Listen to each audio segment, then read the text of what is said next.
Reprise de la Ligue 1, occasion parfaite de tenter un prono sur Unibet, 100 € remboursés sur votre premier pari grâce au lien en description, conditions pour jouer en bas de l'écran. Amenez-nous Barça, on va leur chicoter. Amenez-nous City, on va leur chicoter. Amenez-nous Real, on va leur tabasser, les gars. L'équipe, j'espère que vous allez bien aujourd'hui, suite de la série transfert et bonne année à tous au passage. Ça y est, le mercato hivernal a désormais ouvert ses portes pour un mois, l'occasion de faire des ajustements d'effectifs, voire plus. Les clubs anglais sont déjà en train d'envoyer des offres XXL à tout va. Romain Molina a d'ailleurs expliqué en vidéo que la première ligue pourrait battre des records en janvier. Au passage, pour ceux qui l'ont pas vu, n'hésitez pas à aller la voir, c'est intéressant. En dehors de l'Angleterre, sinon les cadres européens sont surtout en quête d'opportunités. Certains vont même au contact pour l'été prochain en ayant une longue liste de joueurs libres en juin au sein des 5 championnats majeurs comme à l'étranger. Par contre, il y a quelques noms bientôt à supprimer car prolongation en cours. Derrière, certains entraîneurs sont également dans l'équation, du moins à l'instant T. Cette semaine, le camp de Mbappé a remplacé Maxime Dordano par Gaël Clichy. Nice s'est séparé de Franquès pour miser sur Claude Puel et Chelsea vient de virer Enzo Maresca.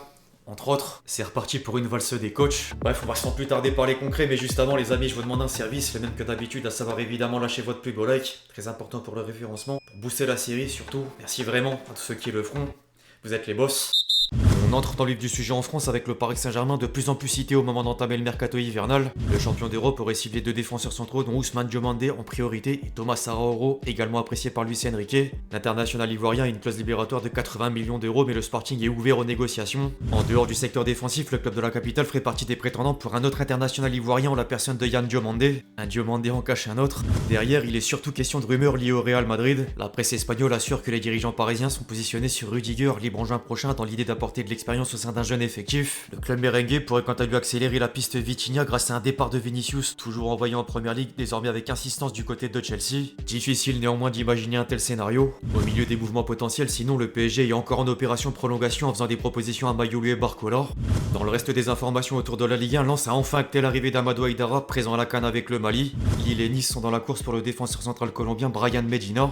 En parlant de Nice, Claude Puel s'est déjà exprimé sur les objectifs du gym en janvier lors de la conférence de presse de présentation. Je cite, on va regarder, la première des choses est de comprendre l'effectif et de connaître les joueurs de l'intérieur. Des choses ont été regardées et n'auront peut-être pas la priorité pour moi. Un mercato d'hiver, c'est très difficile d'avoir des joueurs qui apportent un plus, surtout avec une manne financière qui va pas permettre de faire des transferts. Faut rester mesuré par rapport au mercato, ce qui m'intéresse c'est ce que j'ai à disposition dans ce groupe. Faudra être très précis, pas se précipiter. J'attends de mon staff qu'on soit bon pour récupérer les joueurs blessés ou en méforme. Faut passer des paliers avec ces joueurs et peut-être que la réponse passera par les joueurs qu'on récupérera. Du coup, les dirigeants niçois vont surtout chercher des prêts comme Eli Wahi en passe d'être prêté sans option d'achat par Francfort ou encore Rami Richardson, de plus en plus proche d'un retour en Côte d'Azur.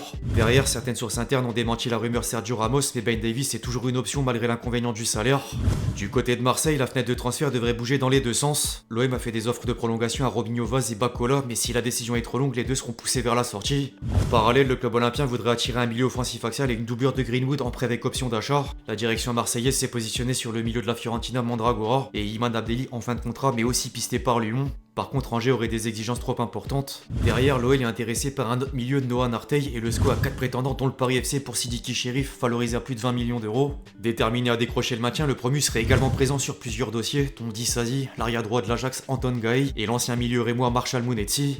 Après quelques chassés croisés entre clubs, sinon Monaco a 2 joueurs en instance de départ, Antoine Fati et Akliouche, récemment approchés par Tottenham. Strasbourg est prêt à faire les coups de James McCarthy plus Jessim Yassim, meilleur passeur de Ligue 2 avec Dunkerque et champion du monde U20 avec le Maroc, alors que le FC Nantes va signer 2 nouveaux joueurs. Après avoir bouclé Machado et Cabella, les dirigeants nantais sont tombés d'accord pour le milieu malien Ibrahima Sissoko et l'ailier droit marocain Abouklal, déjà très actif. Place désormais au tour d'horizon des cadres européens en allant d'abord du côté de l'Angleterre avec les premiers transferts en cours. West Ham est sur le point de recruter l'attaquant brésilien Pablo contre 23 millions d'euros. Aston Villa va bientôt annoncer la signature de l'ailier droit brésilien Alisson pour 12 millions d'euros dont 2 de bonus. Et Manchester City devrait déjà faire d'une pierre deux coups. En plus du nouveau prêt d'Echeverry chez le club satellite Girona, les Sky Blues ont convaincu Antoine Semenyo en n'ayant plus qu'à lever la clause libératoire d'environ 75 millions d'euros, laissée valable encore 10 jours par Bournemouth.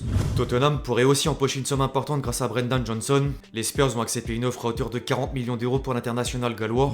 En parallèle, les gens espagnols vont un peu moins vite en étant sur une ou deux opportunités. Après la grave blessure de Christensen, le Barça a lancé la quête d'un défenseur central gaucher en priorité, mais il existe également l'option d'un milieu défensif capable d'évoluer dans l'axe de la défense. Plusieurs pistes sont déjà dans les tuyaux, dont les profils expérimentés Otamendi de Vrij, celui du jeune talent croate Vuskovic et un mixte des deux dans l'âge Nathan Ake, Marco Senesi en fin de contrat. Sinon, derrière, il y a quand même un coup à jouer dans le secteur offensif. Les Blaugrana ont amélioré leur offre pour l'attaquant égyptien de 18 ans Hamza Abdelkarim en faisant passer le pourcentage d'une éventuelle revente de 10 à 15% au bénéfice d'Al-Ahly. Le club catalan voudrait prendre de l'avance sur l'été prochain devant les situations de certains joueurs en place comme Rashford, toujours conditionné à une option d'achat de 40 millions d'euros fixée par Manchester United, ou encore Lewandowski, devenu trop cher en termes de salaire. L'international anglais a néanmoins montré l'envie de poursuivre à Barcelone dans les colonnes de Sport.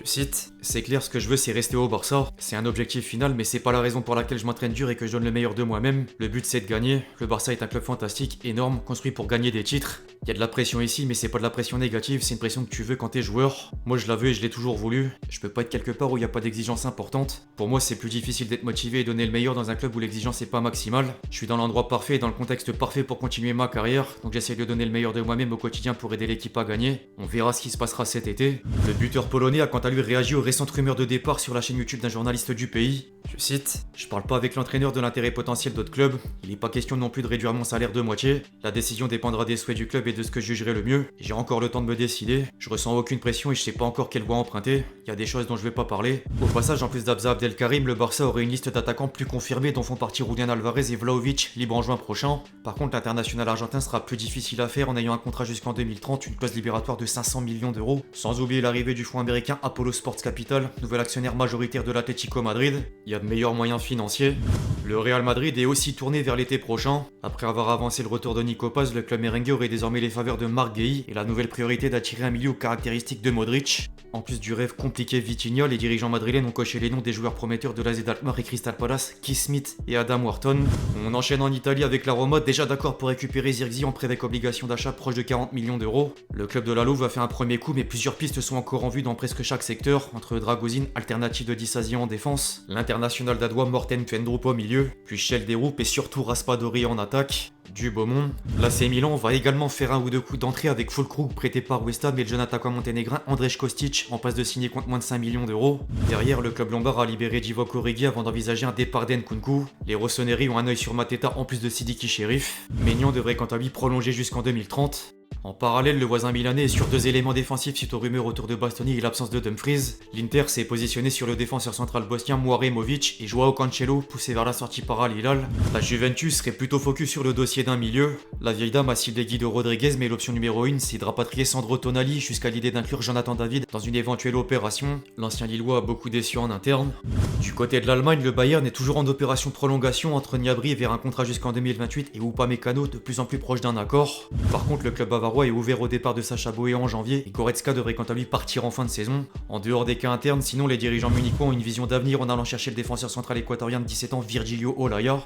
Derrière, Dortmund a renvoyé Pascal Gross à Brighton contre 3 millions d'euros en plus de négocier avec Manchester City pour Oscar Bob. Francfort vient quant à lui d'acter l'arrivée du meilleur buteur de Bundesliga 2 Younes Ebdoun Talib sans pour autant lâcher les pistes William Ozula et Kalimwendo. Dans les derniers officiels, Renan Lodi a repris du service au pays à l'Atlético Mineiro. Pareil pour un certain André Ayou, venu aider le club néerlandais Breda dans la lutte au maintien. Enfin, des nouvelles de deux anciens du Barça désormais à la retraite. Rafinha et Miralem Pjanic ont décidé de raccrocher les crampons à 32 et 35 ans. Pas forcément des âges très avancés par rapport à d'autres grands joueurs. Bref, l'équipe, c'est tout pour cette vidéo sur les dernières rumeurs autour du mercato hivernal. J'espère qu'elle vous a plu. Je compte sur vous si c'est le cas pour lâcher votre plus beau like, comme d'habitude. N'hésitez pas à me donner vos avis dans les commentaires sur toutes les infos du jour. Puis d'ici là, on se retrouve très vite sur la chaîne pour de nouvelles vidéos. C'était Lexchi. Ciao, ciao.